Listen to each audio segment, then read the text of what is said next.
Yeah. Thank you so much.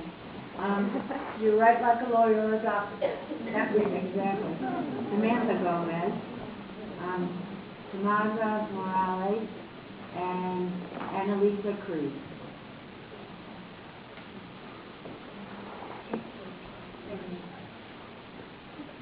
Hi everyone, my name is Joan. I'm a student at the University of California, San Diego, and a former community college professor at the San Diego Community College District.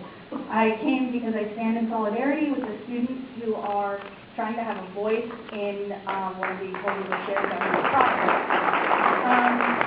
Unfortunately, I want to be clear, there are two issues here. The police violence that was used against protesters, or whatever you want to call them, students, customers, that tried to get into this meeting that was open.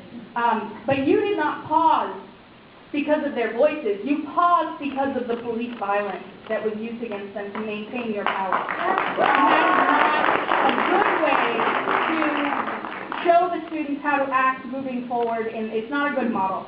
And so I want to challenge the superintendent and say, you said that this is a 4-year crisis, but that's not a crisis, that's just capitalism. And that's just how capitalism works.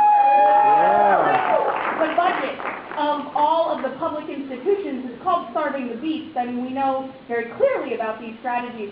And the fight is not actually with Sacramento, the fight is with the banks that are trying to decrease all the kinds of ways in which we live, right? They're trying to shrink the housing market, they're trying to shrink our traveling budgets, they're trying to shrink all of the publicly funded institutions that we rely on as citizens.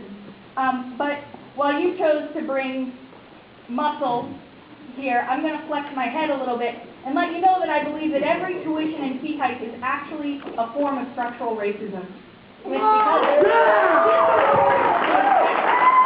people of color who are struggling in this world to maintain their integrity and their dignity. So before you implement any kind of broad-based tuition hike or fee hike, or however you want to frame it, you have to remember that debt has become a condition of life for your students. And debt is the thing that they are going to bring with them from this university along with their education. And you should make every single effort possible to decrease that debt and that burden. I yield.